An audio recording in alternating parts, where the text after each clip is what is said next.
Un saludo a todos los presentes. Hoy en Diálogos Marco Escudero hemos querido poner en tapete un tema que consideramos muy actual en virtud a lo que está ocurriendo en el país y algunas iniciativas que se están generando para volver a revisar la Constitución. Por la coyuntura política, el Cabildo en Santa Cruz, toda la movida tan activa en el país en este momento, las preguntas que nos hacemos es, ¿vamos hacia un nuevo momento constituyente como una salida a la crisis política? ¿Qué recogemos de nuestra última experiencia en la Asamblea Constituyente que hemos tenido hace varios años atrás? ¿Debemos modificar la Constitución o debemos empezarla a aplicar en su plenitud? Porque hay varias cosas que están todavía en el aire. Entonces son varias interrogantes que hemos recogido y creo que el día de hoy nos van a ayudar a encontrar respuesta con la participación de nuestro querido amigo don Eduardo Rodríguez Belcé, expresidente de la República, ex magistrado, hombre de Estado con mucha experiencia. Entonces, vamos a invitar a Eduardo Rodríguez que nos haga su visión, su análisis de lo que, si estamos o no en camino a un momento constituyente y qué condiciones debería cumplir para poder avanzar. Bienvenido, Eduardo. Adelante. Gracias, Pepe. Muy buenas noches a quienes nos siguen en este jueves de Diálogos al Café. El tiempo para todos nosotros es sin duda muy breve por la vastedad y la complejidad del tema. Sin embargo, voy a procurar situarlo con algunas ideas que las he publicado o las he compartido con muchos de ustedes y tienen relación con la cadena o la sucesión de diversas crisis que hemos vivido en el país en el último tiempo y contrastarlas con la constitución política del Estado o el orden legal imperante, y recordar que hace unos años, cuando yo retorné de una misión diplomática, sostuve que vivíamos un momento constituyente, esto es un espacio en el cual había que empezar a reflexionar sobre la calidad del orden constitucional que habíamos adoptado el 2009, luego de una asamblea constituyente y un referéndum que aprobó la nueva constitución por un margen importante de más de un 60% de votos. Y lo hice consternado porque el país vivía una sucesión de crisis, no solamente de orden legal, constitucional, sino también de otro orden. Bolivia había superado con enormes dificultades una temporada de graves incendios que consumieron más de 1 millón de kilómetros cuadrados. Sobrevino una crisis política que alteró el régimen democrático que debía transitar por unas elecciones regularmente ordenadas.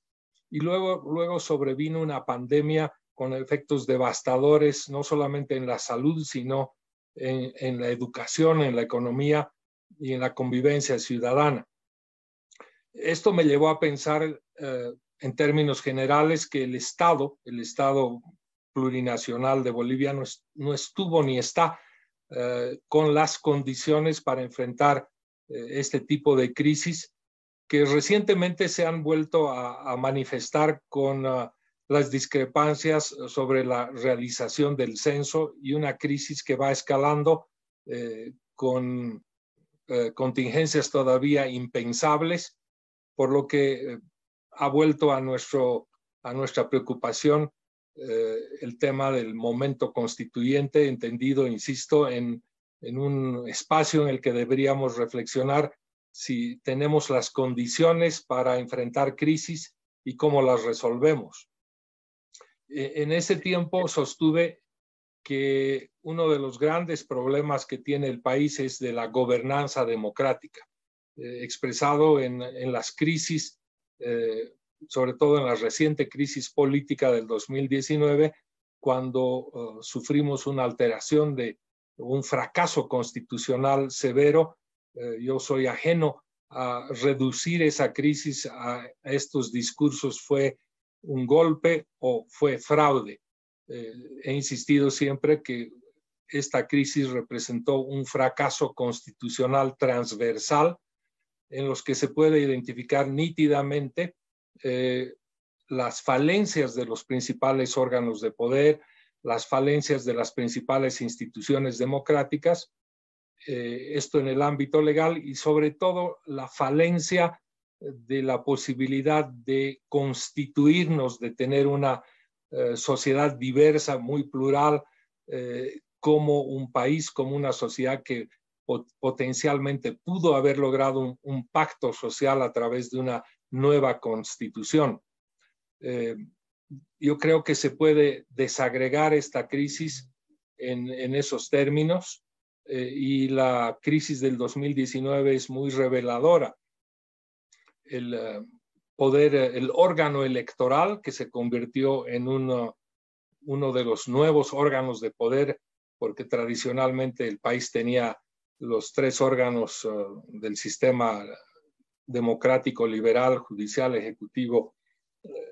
y legislativo, y se agregó esta idea de que el órgano electoral se convertía en un órgano de poder. Ese órgano electoral representado por el Tribunal Supremo Electoral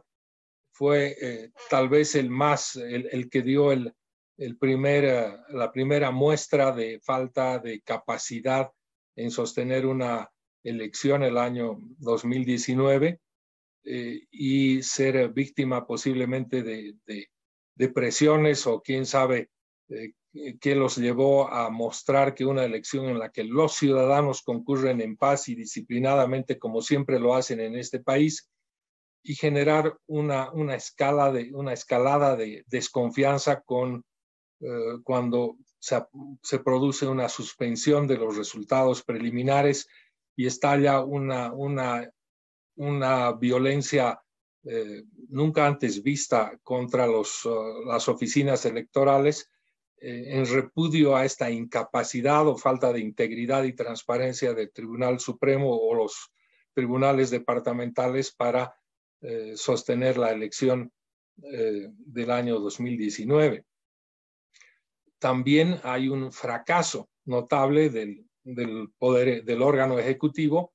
que yo lo desdoblaría en dos dimensiones. Una, la falta de capacidad de contener esa violencia que se abre por el descontento ciudadano sobre las elecciones, y otra como resultado de un tradicional presidencialismo, o más bien una concentración excesiva de los poderes del Estado en la figura del presidente o en el órgano ejecutivo, que no tuvo entonces la capacidad de sostener la crisis y, como todos conocen, provocó la renuncia del presidente y el vicepresidente, que dejaron el país. El órgano legislativo, la Asamblea Legislativa, tampoco tuvo la capacidad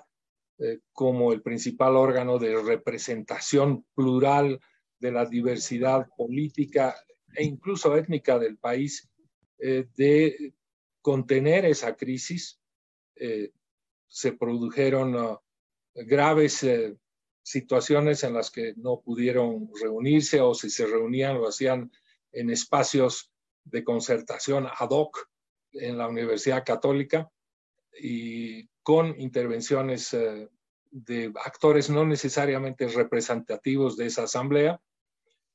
y su desempeño no fue precisamente el que contribuyó a sostener una transición, a mi juicio, abrupta y ajena al orden constitucional, porque no se leyeron las cartas de renuncia, ni se procedió con el quórum, ni el mandato constitucional. Y finalmente, el otro detonante de esta crisis transversal es el órgano judicial, que ya tal vez fue el que comenzó esta debacle o desconfianza generalizada, cuando a través de uno de sus principales tribunales, el Constitucional, fue desviando la independencia o la imparcialidad que debía esperarse de ellos al emitir fallos no solamente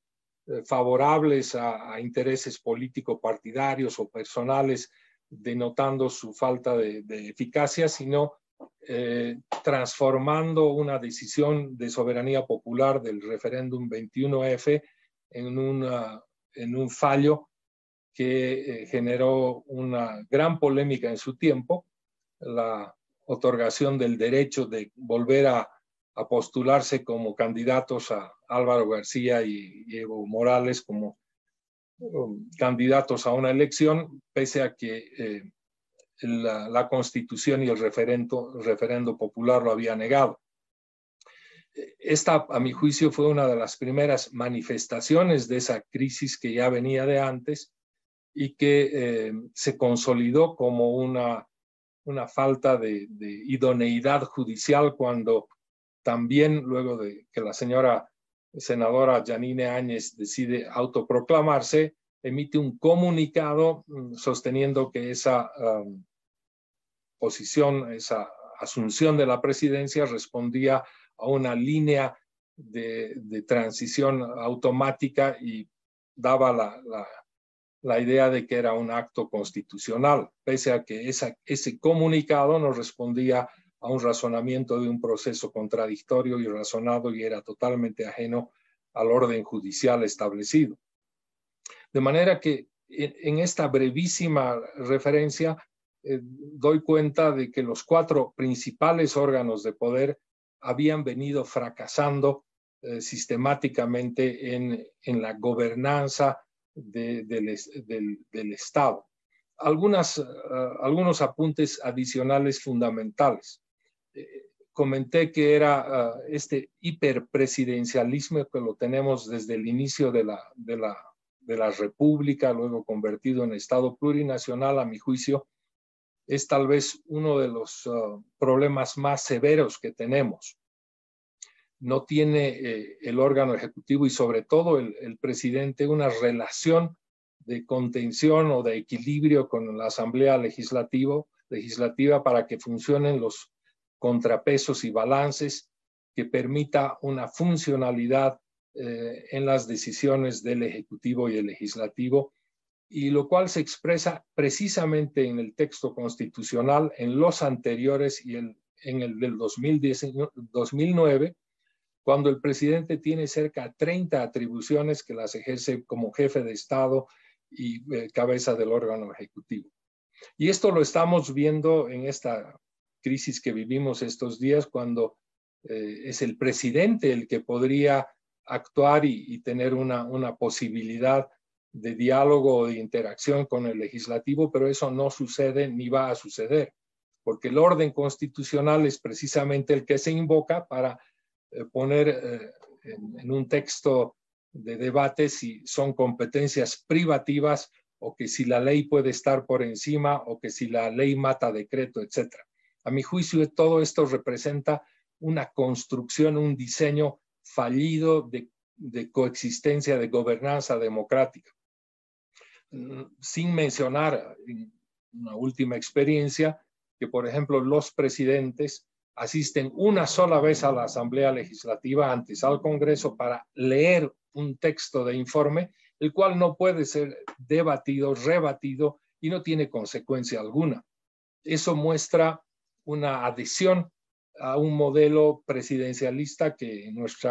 los orígenes de nuestra república se asimilaba al modelo liberal norteamericano, que también hoy está puesto en entredicho. Una apostilla, solamente un comentario, hay un constitucionalista argentino muy interesante, Roberto Gargarella, que sostiene que nuestras repúblicas latinoamericanas, al haber asumido estos modelos, asumieron unos esquemas que no correspondían a nuestras realidades ni a nuestro tiempo. Y eso parece ser cada día más cierto. Pero bueno, esos son temas más teóricos que prácticos. Otra consideración fundamental es la importancia del sistema judicial Yo lo pondré en dos temas, a mi juicio, capitales. Uno ya lo he mencionado, la falta de independencia, la falta de imparcialidad para dar certeza jurídica a ciudadanos sobre sus derechos, tener un espacio donde puedan reclamarlos. Pero hay dos temas o dos aspectos judiciales que yo los quiero traer en esta oportunidad. Y uno tiene que ver con una ausencia de espacios judiciales para resolver pacíficamente las contenciones entre los ciudadanos y los órganos públicos, ya sean del nivel central o superior, o aquellos de orden municipal o subnacional, municipales o de las gobernaciones. Esta es una carencia fundamental que surge desde el nacimiento de la República y obedece a una vocación centralista y de un afán del Estado central de no tener que incomodarse con que los ciudadanos puedan acudir a un tribunal independiente y cuestionar sus actos. Roberto Lacerna, que nos acompaña, tiene dos estudios junto a Daniel Moreno, el último, y a Villarroel, uno anterior, en el que dan cuenta la naturaleza de los conflictos en Bolivia y revelan algo que creo que lo sabemos todos, que más del 80% de estos son conflictos entre ciudadanos y actuaciones de algún órgano público o por un reclamo sobre un servicio o una actuación estatal. ¿Dónde pueden ir a quejarse estos ciudadanos? Al no tener espacios de justicia administrativa instalados y menos una cultura que respete que los problemas se resuelven de esa manera ante tribunales o mecanismos más bien pacíficos, la gente va a las calles. Las protestas se expresan en las plazas, en las rotondas o en manifestaciones de bloqueo, paro o lo que se quiera, porque sencillamente el país no ha tenido la capacidad de darse una cultura jurídica, de encontrar espacios judiciales independientes. Esta es una antigua preocupación. Yo recuerdo que en mi tiempo en la Corte Suprema, anualmente, por lo menos 7 informes en los que participé, se reclamaba al Poder Central tener una capacidad de resolver esto, que tuvo un destello de solución cuando se crearon las superintendencias sectoriales para que se agoten reclamos ciudadanos frente a servicios públicos y que puedan eventualmente, una vez agotada la vía administrativa, irse a resolver ante la Corte Suprema, que retenía solo ella la competencia contencioso-administrativa. Así lo hicimos saber dando cuenta de que esa competencia había crecido en ese tiempo, al principio de los años 2000, con la creación de las superintendencias, en unos 600%. Lamentablemente vino un tiempo constitucional, otro momento constituyente que nos llevó a la Asamblea, y esas competencias del derecho administrativo tan importante se diluyeron porque la Asamblea eliminó la competencia contencioso-administrativa para la Corte Suprema, y en lugar de expandirla a espacios donde pueda haber este nivel de atención, la entregó a un tribunal agroambiental que hoy, bajo los últimos análisis de su funcionamiento, no atiende ni los temas agroambientales y menos esta competencia contencioso-administrativa. Esto me lleva a otro tema judicial que lo voy a hacer muy breve, que tiene que ver con la naturaleza de nuestro Tribunal Constitucional Plurinacional. Este tribunal es muy importante, nació con las reformas democráticas de los años 90, cuando empieza a funcionar, y sin duda era una adaptación de una tendencia regional que venía de los tribunales españoles, alemán e italiano. Interesante porque revitalizaba o daba vigor a la recuperación de espacios procesales como los que atendían los amparos, los habeas corpus u otras medidas que eran importantes para el ejercicio de derechos constitucionales y la interpretación constitucional. Esta adaptación, a mi juicio, debería ser revisada o por lo menos reflexionada, porque de pronto tenemos en el Estado un supremo, único y último intérprete de la Constitución, y se ha eliminado la posibilidad de que la Asamblea Legislativa retenga algunas de esas capacidades, y este tribunal, en lugar de tener una autorrestricción sobre qué resuelve en tema estrictamente constitucional, en términos prácticos se ha convertido en la cuarta instancia de cuanto pleito sucede en este país, porque todos pueden acudir ante el tribunal, ahora expandido con tribunales constitucionales departamentales, para resolver todos los asuntos, porque todos los abogados pueden invocar falencias de orden constitucional en fallos con los que no están de acuerdo. Entonces hay una distorsión sobre una institución que a mi juicio es muy importante, pero suple falencias gravísimas del sistema judicial procesal, que no se renueva en sus principales códigos desde los años 70 con los códigos Banzer. La mayor parte de ellos siguen vigentes. Han habido muy pocas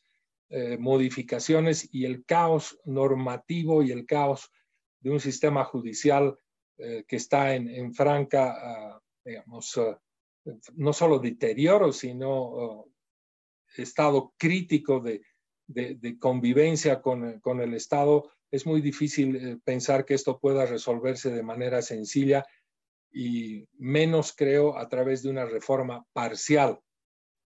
Yo quiero cerrar con una idea grande que también la tengo expuesta en un documento que publiqué hace un tiempo, que en Bolivia se han producido a lo largo de la historia estos episodios entre una democracia que se intenta modificar o por lo menos vigorizar, darle madurez con instituciones democráticas sólidas y sostenibles, con un fenómeno de las presiones en las calles por movimientos no necesariamente institucionales en la mayor parte de los casos, que generan turbas o movimientos de violencia de tal magnitud que obligan a tomar decisiones al poder constituido o a modificar políticas de Estado, y se produce un péndulo entre sistema democrático estable con elecciones y lo que en algunos términos de la academia se llama la oclocracia, o el poder de la calle o de las turbas. Y eso es un poco lo que está volviendo a suceder. Sucedió a lo largo de la historia en diversas oportunidades con resultados muy, muy parecidos. Ocurrió el año 2019 y está mostrándose estos días con estos movimientos de las calles, las rotondas, o movimientos de violencia pseudo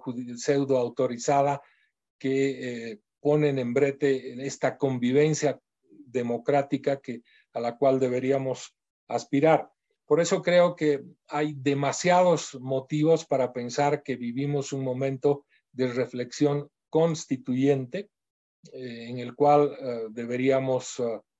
examinar después de más de 12 años si lo que aprobamos en 2009 es lo que debería seguir vigente, o deberíamos pensar en alternativas, porque no deberíamos pensar que las constituciones son inamovibles o deben durar décadas. Un estudio de hace algunos años da cuenta, muy bien documentado además, que el promedio de duración de una constitución en todos los estados del mundo es de solo 8 años. Es decir, cada 8 años promedio los países o las renuevan o las enmiendan, de manera que no deberíamos tener esa idea de que es intocable. Yo aquí me quedo, agradezco, Pepe, este tiempo, pero creo que he llegado a mis 20 minutos. Gracias.